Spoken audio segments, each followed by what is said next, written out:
Mahirap talagang intindihin ang ugali ng magaganda.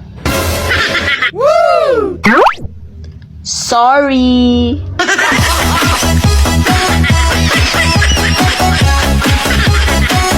Kasalanan ko ba na pinanganak akong para sa'yo?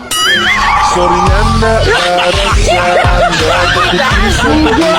Say I love you.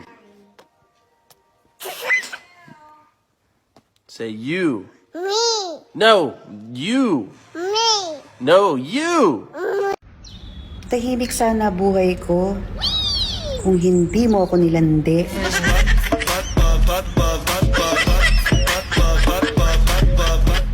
Ikaw, crush ko.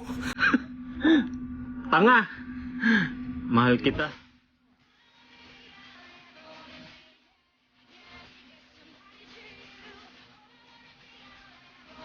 Ano ang ayaw mong tumalsik sa mukha mo? Pag ano sumagot, sasaksakin kita. What? Mau-hospital ka ngayon.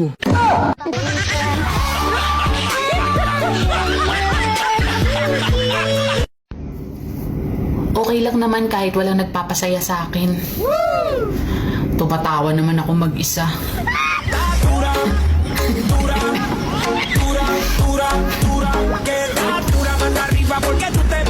Di nga ako pumapayag na may kahati sa pansit canton. Sa'yo pa kaya?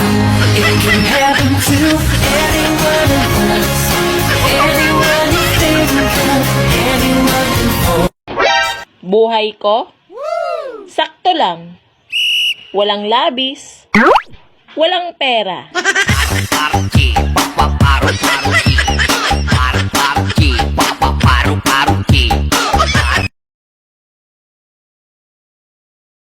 Kapag tumingin ka, tigang ka.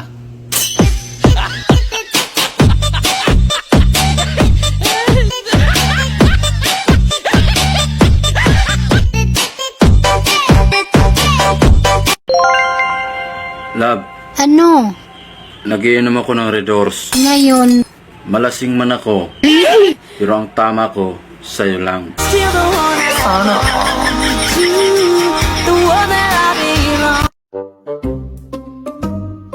Alam mo ba na nasa dugo namin ang pagiging cute?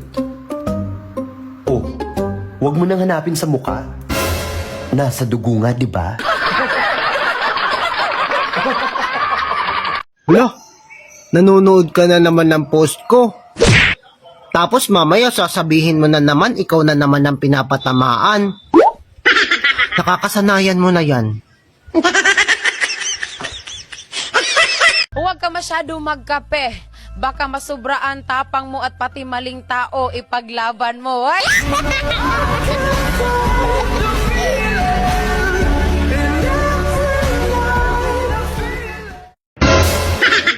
Hoy, binabalaan kita ha? Kung titirahin mo lang din ako ng talikuran. Oh no! Dahan-dahan naman. Masakit. Alam mo nang mahal ang bilihin ngayon? Nagbitbit ka pa ng bisita dito sa bahay? Oh, tingnan mo itsura. Kaitsurahan pa lang, mukha ng patay gutom. Grabe naman kayo tayo, minsan lang yan.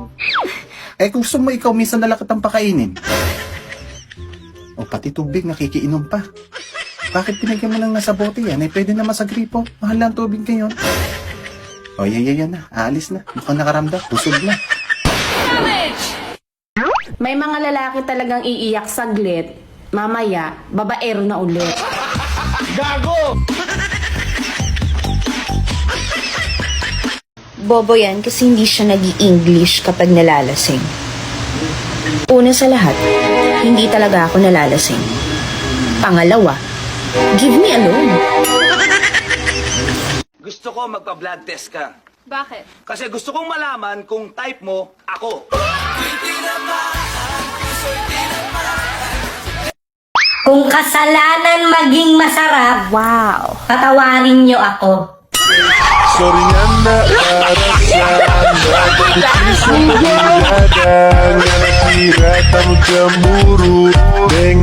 Basta lagi mong tatandaan, kapag walang-wala ka na, meron kang ako.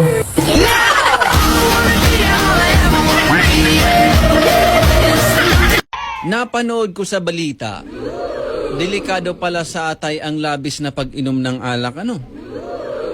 Kaya simula ngayon, hindi na ako manonood ng balita.